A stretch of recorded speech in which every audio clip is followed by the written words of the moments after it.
하나, 둘, 셋. 안녕하십니까. 세상을 기의 심리학자 김태형입니다. 안녕하세요. 박경식입니다. 민간남북경제교류협의회 이사입니다. 네, 오랜만에 뵙습니다. 그러게 말입니다. 반갑습니다. 네, 선생님 뵈니까 반갑긴 한데 지금 난리가 났습니다. 난리가 났죠. 네, 저도 아까 소식을 들었는데 윤석열이 구속이 취소됐다 하는 뭐 지금 소문이 돌고 있는데. 소문이 아니라 진짜입니까? 예, 법원에서 인용이 됐죠. 구속 취소 인용이. 근데 사실 일단 먼저 이거부터 봐야 되는데 이 구속 취소를 인용한 지귀현 판사. 그렇죠. 판사. 우리가 사실 이 사람을 좀 도대체 어떤 놈인지 눈여겨봐야 될 것 같아요. 지귀현? 지귀현. 귀현 이름도 이상하네. 74년생이니까 이제 시원한가요? 사실 그렇게 나이 많은 건 아닌데 사실은 조희대 대법원장이 이게 꽂아놓은 적이라고 일선에 그렇게 알려져 있어요. 그런데 한 열흘 전인가 한 열흘 정도 됐을 거예요. 그 장용진이라고 네. 아주경제 기자 출신인 사람 중에 장용진 기자가 운영하는 장용진 TV에서 이 지귀현 판사에 대해서 쭉 한번 분석을 한 게 있었어요. 이미 그때 장용진 TV에서 인용할 수 있다라는 것들을 이미 예측을 했어요. 예. 왜냐하면 이 지귀현 판사가 삼성 이재용에 대한 무죄 판결을 내렸던 사람인데 이 인용 판결의 핵심 내용이 그거예요. 아주 전형적인 복부라지인데 풀어주려고 이미 딱 마음을 먹고 무죄를 때리려고 이미 마음 먹은 거예요. 그리고 이제 논리를 찾는 거예요. 법기술 쓰려고. 법기술을 이제 쓰는 거죠. 그래서 그때 이재용에 대한 무죄 판결을 이끌어낸 내용이 저희가 뭐냐면 삼성전자에서의 그 PC에서 그 소위 말하면 디지털 포렌식으로 해서 증거를 확보를 했는데 이 디지털 포렌식을 하는 과정 그 PC를 원래 증거와 관련된 이 사건과 관련된 내용만 디지털 포렌식해서 해야 되는데 그거 꼭 관계없는 다른 내용까지 다 했다. 디지털 포렌식 했다. 그래서 흠결이 있다. 라고 해서 이 증거를 배제해 버렸어요. 근데 그게 가장 핵심적인 증거고 가장 확실한 증거인데 그 증거가 배제됨으로 인해서 이 죄를 따질 수가 없는 거예요. 없다 그렇게. 그러니까 이제 뭐 기소를 한 것 중에서 제일 확실한 범죄 혐의를 입증할 수 있는 증거 아니라 그거 수집할 때 니네가 좀 잘못했지. 그렇죠. 그래서 인정 못해. 그렇죠. 이런 식으로 풀어주는 그렇게 해서 풀어줬어요. 전례가 있다. 예. 그렇게 해서 풀어준 거예요. 근데 이 지귀현 판사가 다른 뭐 노동자라든가 소수자라든가 이런 사람들에 대한 재판에서는 그런 절차적 어떤 흠결이나 이런 것들은 따지질 않아요. 그런 건 무시하고 오직 자기가 보호해야 될 사람에 자기가 보호해야 될 사람, 특별하게 하자를 임무를 부여받거나 뭐 이런 경우에만 그렇게 시간을 두고 흠결 또는 약간의 이걸 가지고 조를 해요. 구속을 취소시켜버리는. 그다음 오늘도 이게 보게 되면 그 윤석열에 대한 구속 취소 인용을 보게 되면 사실 가장 핵심적인 게 그 소위 말하면 구속 기간을 넘겨서 그 기소를 했다. 그래서 구속 취소 인용의 핵심적인 내용이고 그다음에 이제 두 번째가 이제 공수처에 그 수사권이 없다 뭐 이런 내용이에요. 또 그거 가지고 그런 거예요. 예. 근데 세상에 구속 기간을 넘어서 기소했다라고 하는 내용들을 세상에 구속 일자를 따지는 게 아니라 시간을 따져요. 시간을 갖고 따져요. 그래서 뭐 몇 시간 초과했다. 뭐 9시간인가 뭐 몇 시간 초과했다. 야. 그래서 구속 취소를 한 거예요. 아주 작정을 하고 풀어주려고. 그렇죠. 어떻게든지 풀어주려고 딱 마음을 먹고 그걸 계속 찾은 거예요. 근데 지금까지 모든 법원에서의 판결이나 하다못해 형사 보상금도 구속 시간을 따져서 풀어주는 경우는 없다. 아니 배상금 지급하거나 이런 게 아니고 항상 날짜 가지고 한단 말이에요. 그리고 지금까지도 모든 게 구속 일자를 가지고 그 계산을 하지 구속 시간을 이렇게 기준으로 하지는 않아요. 이게 그러니까 뭔가를 풀어주려고 얘가 이미 거기에 꼭 하려고 마음을 먹고선 했으니까 시간을 가지고 따졌죠. 아니 지금까지 구속 일자를 가지고 항상 뭐 그 항소시에 뭐 구속 매질을 산입한다 이러지 구속 시간 몇 시간을 뭐 이렇게 하지 않는단 말이죠. 그러니까 구속 일자를 가지고 하지 시간을 가지고 하는 건 아니에요. 그러니까 이 직위원이라고 하는 사실 사람들 우리 국민들에 대해 분노에 불을 지르고 있는데 말도 안 되는 내용들을 가지고 지금 구속 취소를 했다. 인용을 했어요. 그래서 사실은 지금 분노가 아마 오늘 대부분의 국민들이 이 분노 때문에 오늘 밤잠을 또 못 잘 것 같아요. 자, 근데 이런다고 해서 바로 풀려나는 건 아니지 않습니까? 아유, 그렇죠. 근데 지금 풀려날 가능성은 있는 겁니까?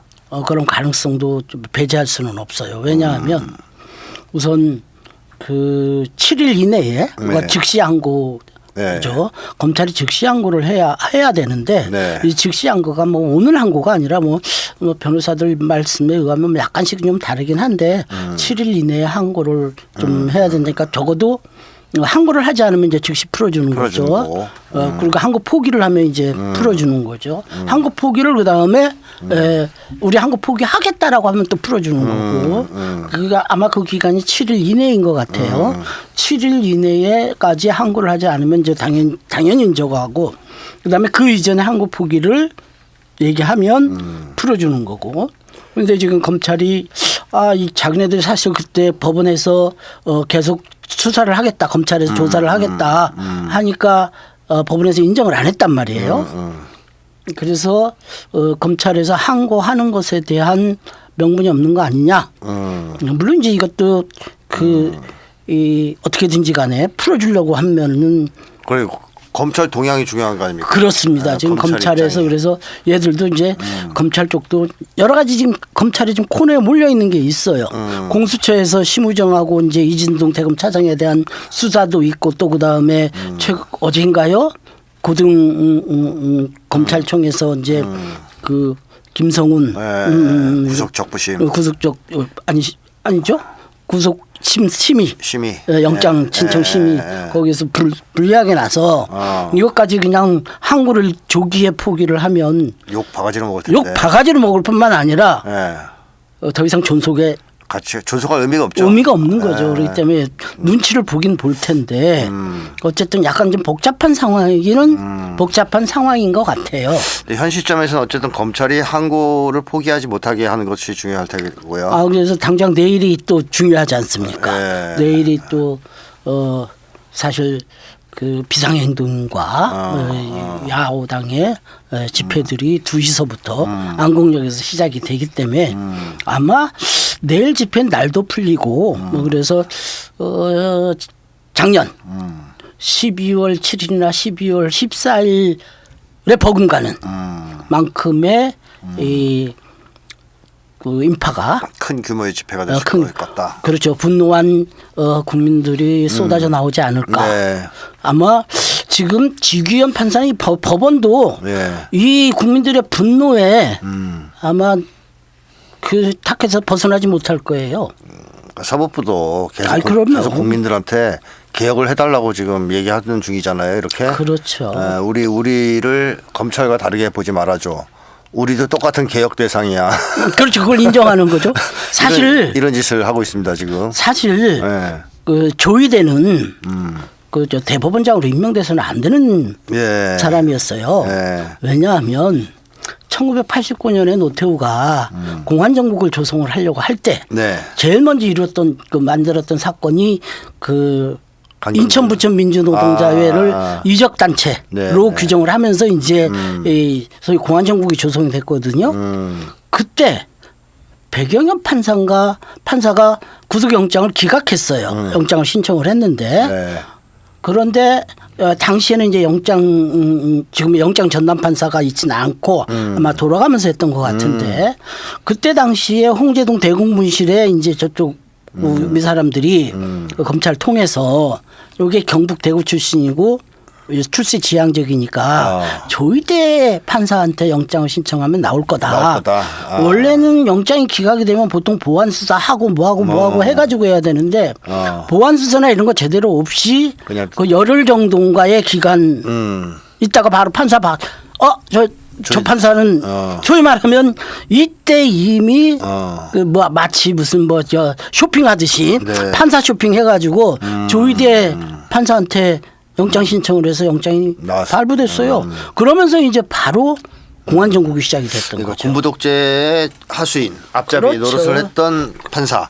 그게 조희대예요. 네, 그게 출세해서 윤석열 그렇죠. 정권에서 대법원장이 된 거군요. 그렇죠. 그리고 조희대가 이 지기현이를 꽂아놓고. 그렇죠.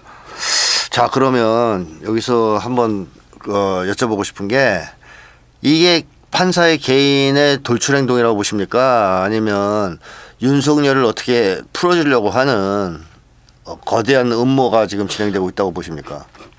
사실 우리가 김태규 방통위 부위원장을 보고 있잖아요.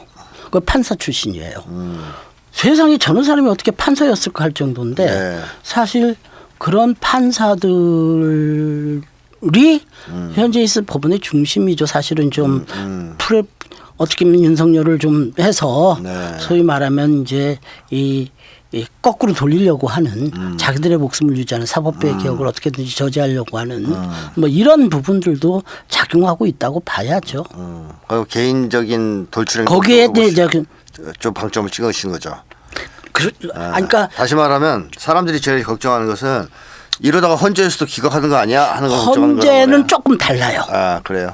헌재는 뭐 우리가 다 인정하다시피 어떤 형사적 죄의 유무를 따지는 게 아니잖아요. 그 헌법 위반의 여부들을 중점적으로 따지고 현재 5가지의 위헌 위법 사항들을 지금 그 사항으로 지금 소추를 했어요.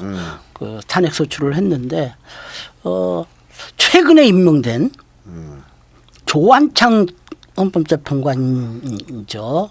저 국민의힘에서 거의 가장 완강하다고 그러는데 어쨌든 그 내부의 그럼에도 불구하고 전체적으로 의견들이 그러니까 명백한 부분들이 있기 때문에 헌법재판소는 또 이렇게 사법 잣대 죄의 유무를 따지는 것이 아니라서 대체적으로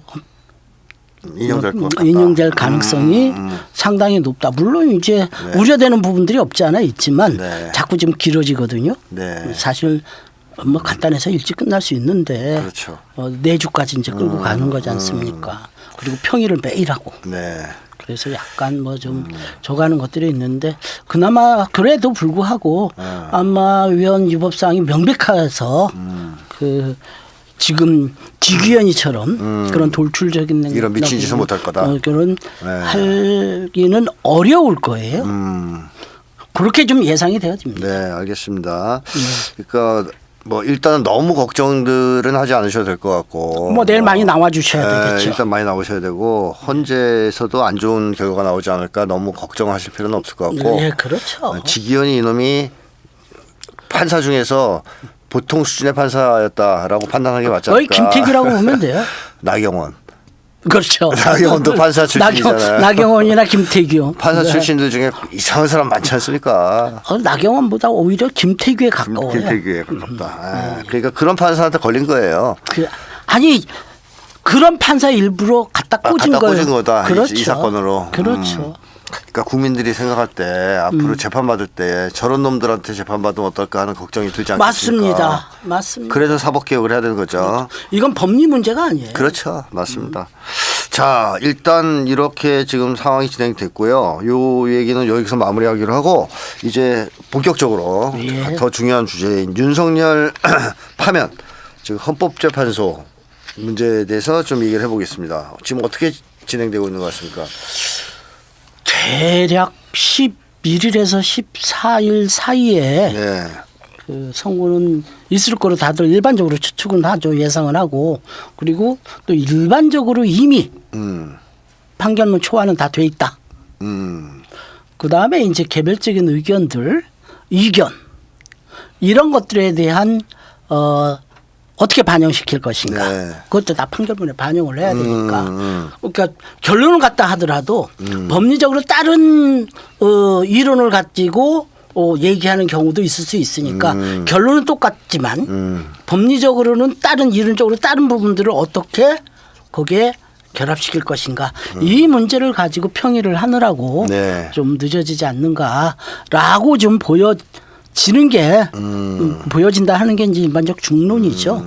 대체적으로. 시간이 조금 걸리긴 하는데 예, 예. 어쨌든 아까 말씀하신 대로 여기에서 뭐 예를 들면 기각 결정을 내리기는 상당히 어렵다. 그렇죠. 지은죄가 너무 명백하기 때문에 그리고 헌재가 감당하기가 어려울 거예요. 그렇죠. 그렇게 됐을 때. 예. 왜냐하면 제가 이제 비유로 그런 말했는데 윤석열이 미친 개인데요. 어디로 날뛰면서 누구를 물지 모르는 이 미친 개를 풀어놨을 때 어떤 결과가 초래될지 그렇죠. 자기들도 예상 불가할 겁니다. 그렇죠. 예, 그렇기 때문에 헌재도 만만치 않을 것이다. 뭐 이렇게 이제 봐야 되겠죠. 이성적으로 판단을 하게 되면 사실 만약에 이 각하하거나 기각 이랬을 때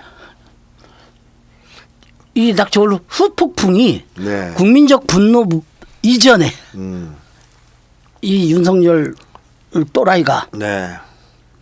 어떻게 할지 자기네들도 장담 못하는 거니까. 저는 확실히 예측하는 게 하나 있습니다. 예. 전쟁이 일으킬 거라고 예상합니다. 그럴 가능성이 크죠. 예, 왜냐하면 계엄을 때려서 실패한 이유 중에 하나가 전쟁 없이 때리다 실패한 거거든요. 그렇죠. 그러니까 명분이 없으니까 해제된 거예요. 따라서 윤석열이 이번에 계엄을 다시 때리고 싶다면 전쟁을 일으켜야 됩니다. 그, 예. 또 하나가 있어요. 뭐 근데 또 이거는 하셨습니까? 이건 이제 이 미확인인데 그 저 소위 말해서 유튜브 상에서 그 돌아다니는 떠도는 건데 썰. 예. 며칠 전에 2-3일 전에 김건희가 예. 윤석열에게 예. 이혼을 통보했다는 얘기가 있어요. 설이 있습니까? 그 얘기를 지금 윤석열의 변호인들 중에 하나가 그렇게 전달을 했다. 윤석열한테. 예, 그러니까 그 얘기를 김건희가 얘기를 해서 윤석열에게 전달을 했다. 라는 이야기가 있어요. 썰이 있다. 예. 그런 상황에서는 거의 윤석열이 제정신을 차리기가 미쳐날 뛴다고 봐야 되겠네. 어렵겠죠. 그렇죠. 그렇죠. 김건희의 이혼을 막기 위해서라도 모든 걸 다 해야 되는 상황이네요. 그렇죠. 근데 이제 문제는 그렇게 만약에 진짜 통보를 했다면 김건희 입장에서 윤석열이 나오는 게 껄끄럽겠죠. 그럴 수도 있고 이번에 이거 이 구속 취소 인용이라는 게 껄끄럽겠죠. 그럴 수도 있고 아니면 나와서 사고 쳐서 그렇죠. 이걸 수습하기를 바랄 수도 있겠죠. 그렇죠. 기회를 한 번 더 줄게.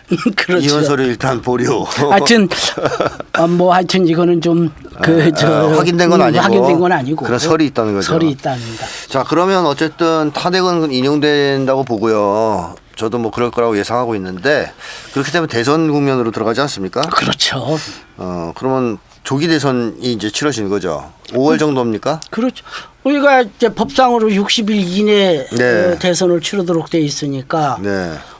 5월 15일 만약에 6월 14일 날 하게 되면 아니 3월 14일 날 하게 되면 5월 15일 이전에 대통령 선거를 끝내서 22대 대통령이 취임이 돼야죠. 해야 된다. 예. 그렇죠. 예. 그러니까 당연히 그래서 요즘 뭐 장미 대선이니 뭐 이런 얘기가 나오는데 네. 문제는 또 있어요. 뭐 어떤 문제가 있습니까? 최상목이가 예. 대선 일자를 발표하지 않는다라는 거예요. 아니 여야 합의해 와라. 아니 이거는 60일 이내 하라고 지금 법에 정해져 있는 거 아니에요? 하긴, 얘들이 지금 하긴, 상식적인가요? 법을 안 지키니까. 그렇죠. 자, 하여튼 그런 얘기도 있습니다. 그러면 상목이 탄핵시키면요? 상목이 탄핵시키면 그다음에 이제 이주호가 해야 되겠죠. 다 탄핵시키면 저는 계속 다 그럼 이제 탄핵하자고 그러는 건데. 그럼 이제 여야 합의나 뭐 이런 것들을 뭐 어떤 걸 통해서 차관들이 해야 되겠죠. 이주호. 아니면 한덕수가 돌아온다든가.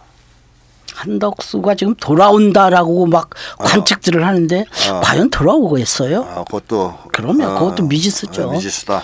제가 볼 때는 윤석열 파면 인용 이전에 한덕수가 돌아오는 것을 기대하는 것 같은데 그러기가 어렵다. 어려울 거로 보여져요. 그렇게 보시는군요. 예. 자, 그래요. 징글징글합니다. 지금 최상목이 정말. 뭐 한덕수 진작 쳤어야 되는데요. 첩첩산중이에요. 네, 초기에. 예. 자, 그래도 대통령 선거 자체를 거부하기는 힘들 거예요. 아니 그렇죠. 네, 안 할래나.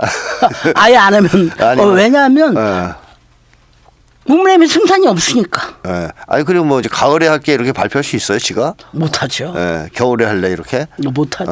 60일 전에 하긴 해야죠. 그렇죠. 어떻게든. 하긴 해야죠. 자, 그렇게 본다면 이제 대선 국면에 들어갈 텐데 예. 지금 민주당은 어떻습니까, 분위기가?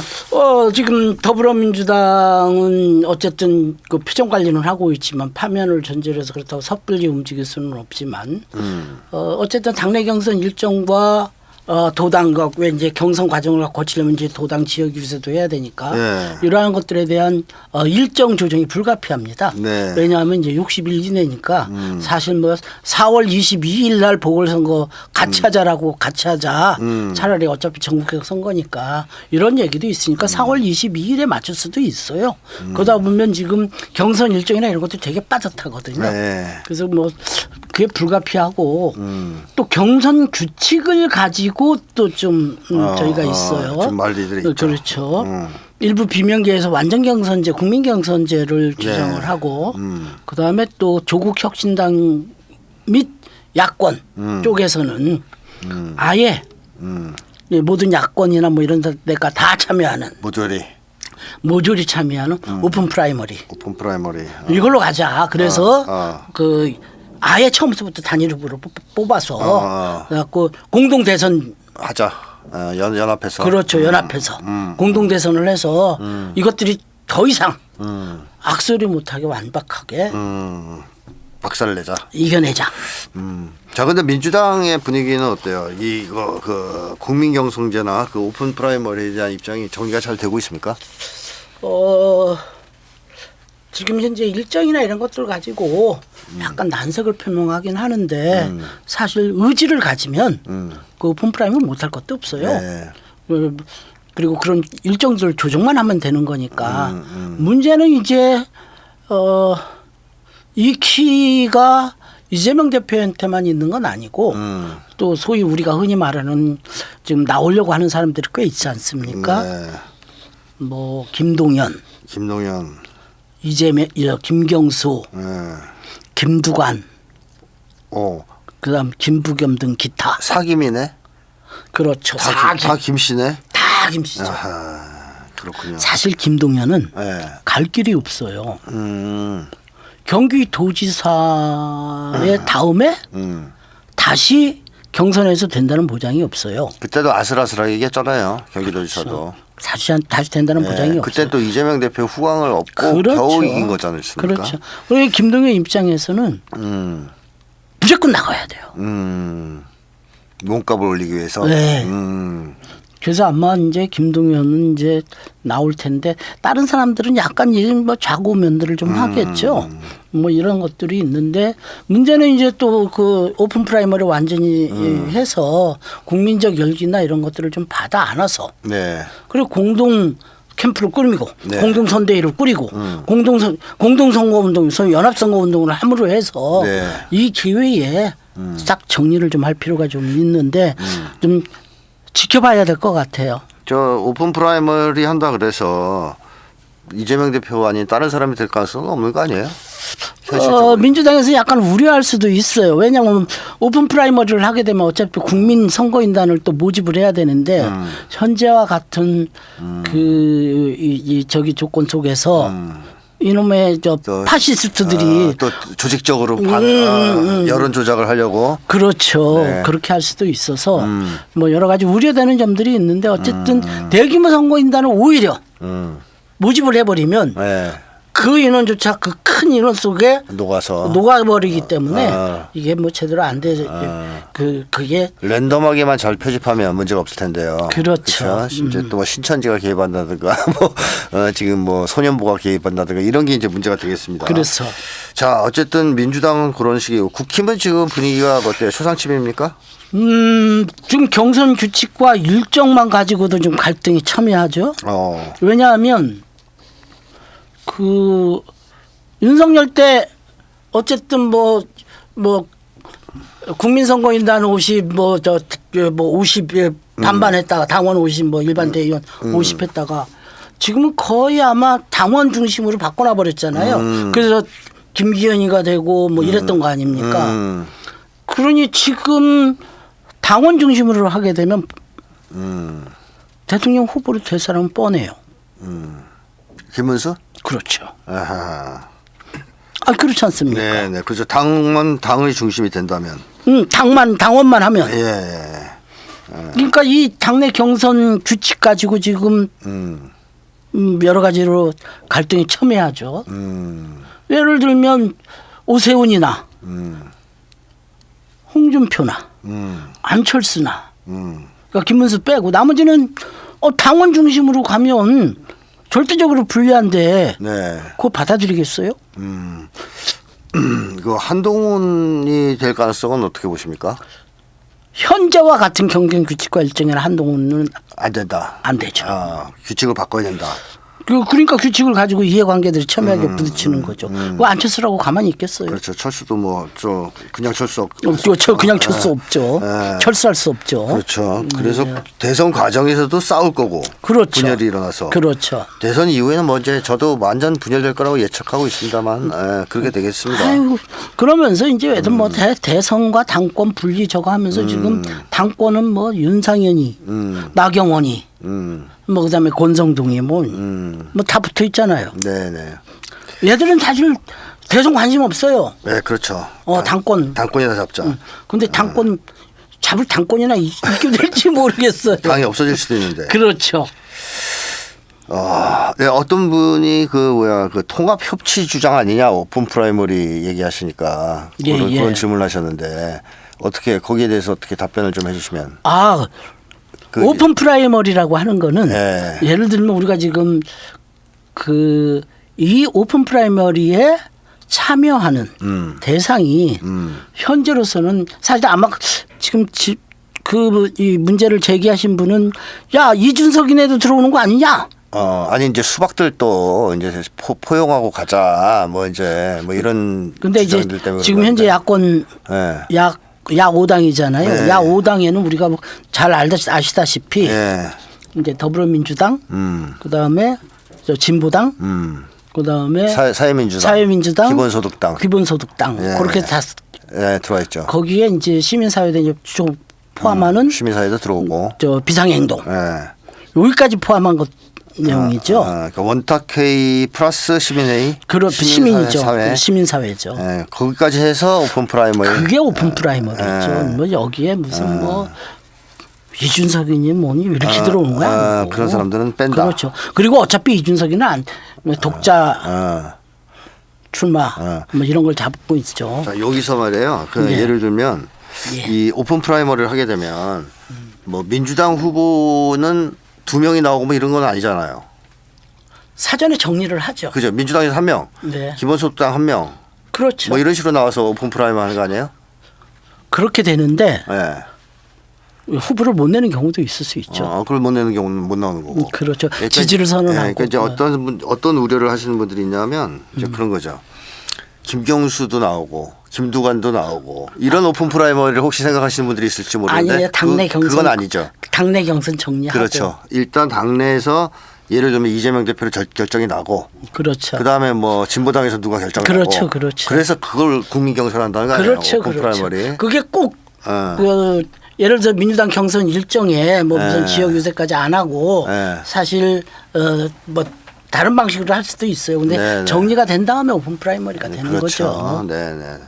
그래서 여기서 말씀하신 오픈 프라이머리는 그 수박들이나 그 검찰과 짬짬이 했던 의혹을 받고 있는 그런 사람들과 협치하라는 주장이 전혀 아니고 그렇죠. 대선을 야 5당 시민사회와 연대해서 아주 전선을 넓게 치고 하자. 그렇죠. 뭐 그런 취지에서 그러니까 검토해 볼 수 있다는 얘기죠. 민주 대 반민주의 구도 형태들인 거죠, 사실은. 자, 그렇습니다. 이제 그렇게 이해하시면 될 것 같아요. 그래서 민주당에서는 일단 수박들이 이재명 대표를 뭐 근데 지금 흔들겠지만 수박들이 지금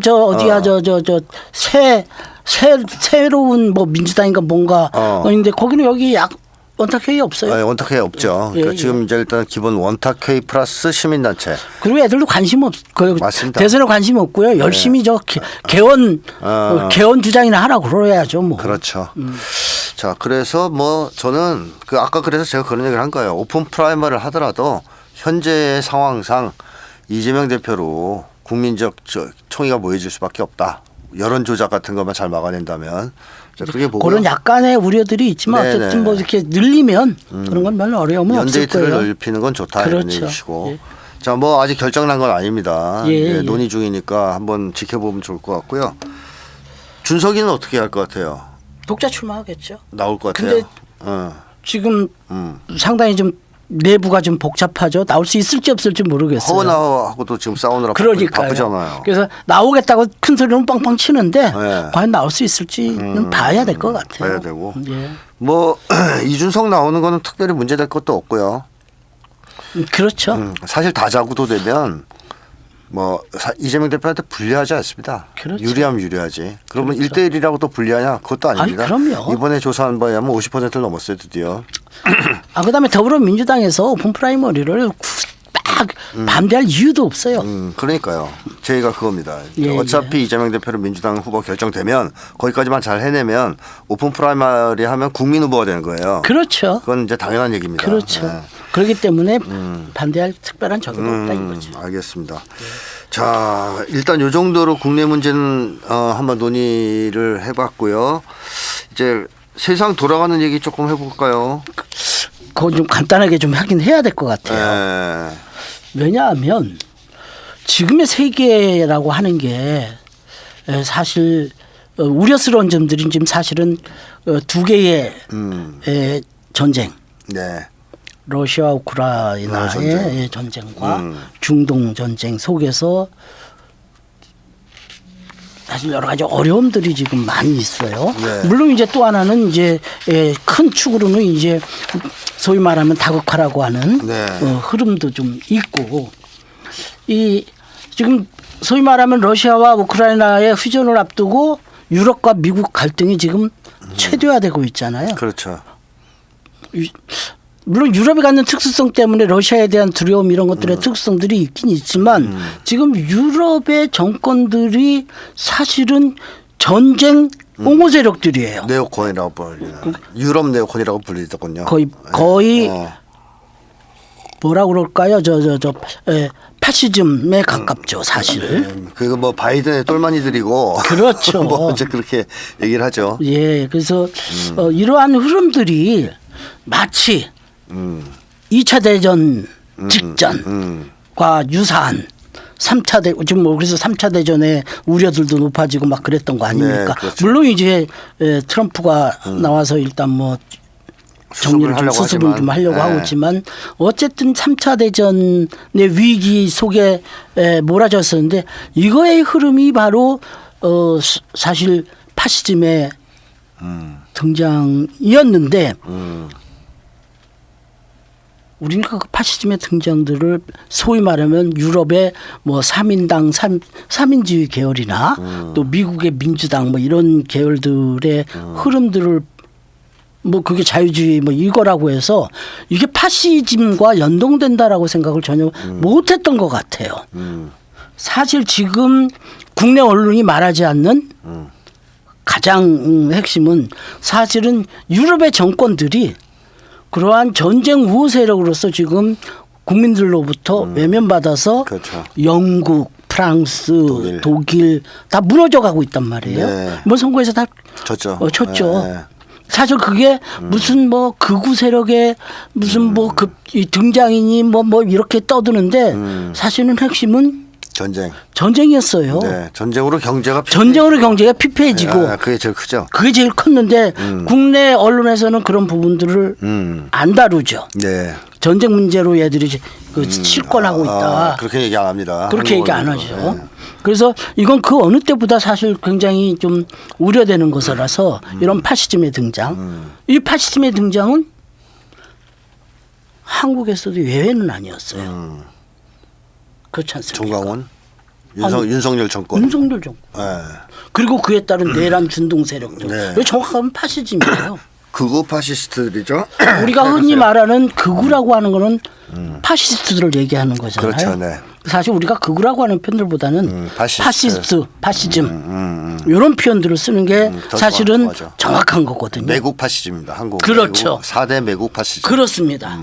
그래서 이 사실 이번에 이게 좀 보게 되면 좀 우리도 미국의 동정도 좀 봐야 되는데 사실 여기서 뭐 간단하게 얘기를 하면 이 파시즘의 등장이 한국에서의 위기뿐만 아니라 사실은 세계적인 위기의 그 본질도 사실은 파시즘. 네. 그리고 한국도 먹시파시 파시즘. 뭐 정리하자면 바이든이 사실상 역사상 유례 없는 파시즘 정권이었고 그렇습니다. 겉으로는 뭐 착한 인상을 폈지만 그 바이든의 쪼개들 유럽에 있었던 그렇죠. 영국, 프랑스, 독일 다 뭐 파시즘. 마크롱 다 호전적인 파시즘 그렇죠. 세력이고 그렇죠. 윤석열 그렇고 네타냐후 그렇고 젤렌스키 그랬고. 그렇죠. 그러니까 이게 미국이 호전적인 세계 지배 전략을 추구하면서 파시즘. 전 세계를 파시즘화 시켰다. 파시즘 그렇죠. 정권들이 득세했다. 그렇죠. 이렇게 볼 수 있습니다. 그렇죠. 그리고 바이든이 몰락하면서 트럼프가 당선되면서 줄줄이 날아가고 있다. 그렇죠. 그러니까 뭐 유럽에서도 독일, 영국, 프랑스 말씀하신 대로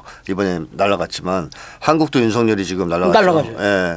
네타냐후도 지금 식물일 대통령 됐죠. 그렇죠. 예. 거의 지금 그것도 좀 있으면 날아갈 거예요. 예, 휴전정 때문에. 예. 자, 그런 식으로 흐름이 이제 진행됐다라는 거죠. 그렇죠. 그래서 파시즘이 득세했으나 지금 파시즘이 좀 제압되고 있고 퇴조하고 있는 상황이라고 봐야 될까요? 그럼 파시즘이 또 그렇게 만만한 세력들은 아니잖아요. 우리도 지금 보면 네.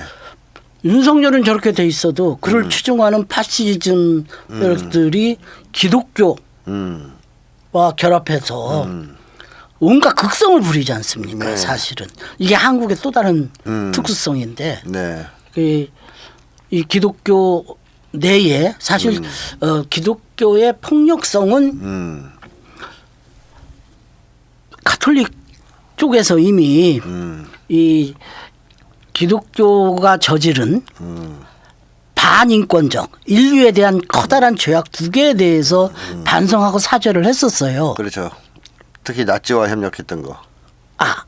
뭐 그것도 있지만 근본적으로는 네. 마녀 사냥. 옛날에 중세시대. 예, 중세시대 마녀 사냥. 그다음에 또 다른 하나는 십자군 전쟁이지 않습니까? 이 두 개가 사실 카톨릭이 저지른 인간에 대한 이 최대의 범죄거든요. 십자군 전쟁에서 사과했어요?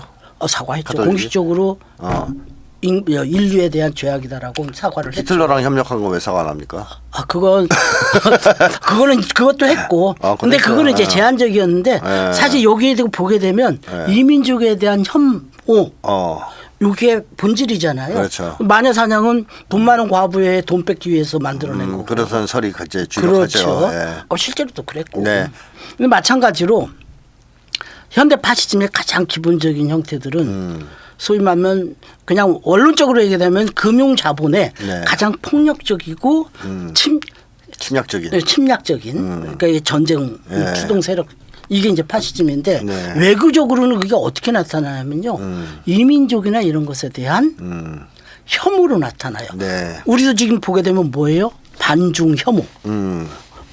지금 한국 사회에 나타나는 파시즘의 또 하나의 형태는 이민족, 미국에 대한 외교적으로 혐오 사상으로 나와요. 그다음에 한편에 있어서는 힘세고 종주국에 대한 그죠. 4대. 네, 사대주의.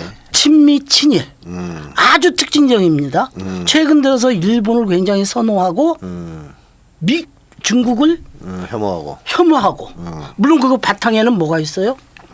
반공이 있습니다. 이게 파시즘의 파시즘을 구별하는 외형적인 형태거든요. 폭력적이다. 네. 그 다음에 이민족이라든가 여기에 대해서 배타적이다. 굉장히 혐오한다. 그 다음에 전쟁 그렇죠. 중독이다. 그렇죠. 이러한 이 세 가지가 파시즘과 파시스트를 발현하는 현상들이죠. 이게 지금 한국 사회에 극명하게 나타나고 있어요. 자, 그런 상황에서 지금 어떻게 보면 윤석열 탄핵과 뭐 이렇게 보면 정권 교체를 해야 되는 상황입니다. 그렇죠? 그렇죠. 그래서 어떻게 보면 이거는 파시스트들과의 일대 전쟁. 그렇습니다. 네, 파시스트 청산을 위한 어떤 전쟁이다. 이렇게도 볼 수 있겠어요. 그렇죠. 그래서 오픈 프라이머리가 필요한 거고. 네. 그러니까 전선이 너무 좁으면 안 된다. 그렇죠. 그러니까 헌정 수호 세력이라는 표현을 쓰셨는데 이재명 대표가 국회의원설하면서 헌정 수호 세력은 쉽게 얘기하면 내란에 반대하는, 그렇죠. 내란에 동의하지 않는, 내란을 진압하려고 하는 그렇죠. 모든 세력을 다 얘기하는 해야죠. 그 연대해야 된다는 그렇죠. 뜻이잖아요. 그렇죠. 그렇게 해서 원탁회가 만들어진 겁니다. 그렇죠. 그래서 이 틀을 가지고 대선을 치러야 파시즘 세력을 압도할 수 그 있다. 원탁 회의에 시민사회단체도 같이. 시민사회가 결합해서 예. 모든, 그러니까 윤석열 일당 빼고 이 내란 세력 빼고 모두가 연대해서 압도적인 힘으로 대선을 치러내야 된다. 뭐 그런 말씀이시죠. 그렇죠. 왜냐하면 예. 이게 단순한 대선 한 명 대통령 뽑는 선거가 아니라 파시즘 세력을 척결하고 내란 세력을 진압하는 정말 거대한 전쟁이기 때문에 그렇게 그렇죠. 이제 해야 된다는 그리고 말씀이시죠. 사실 또 파시즘과 파시스트를 특징 짓는 게 일반적인 민주주의하고는 완전히 다른 네. 이 완전히 다른 테러 정권이기 때문에 네.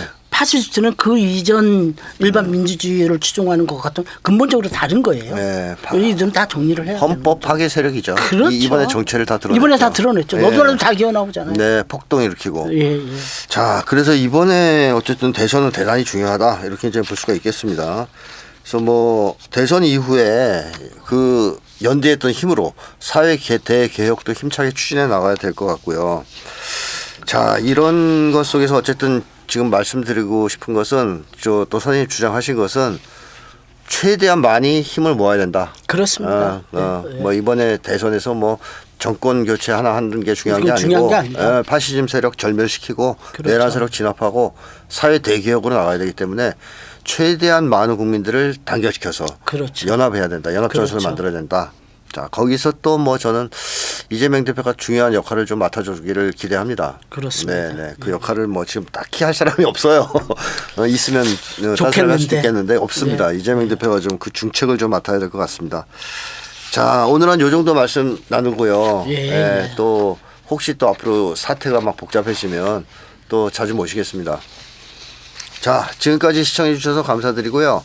10분 뒤에 다시 2부 시작하겠습니다.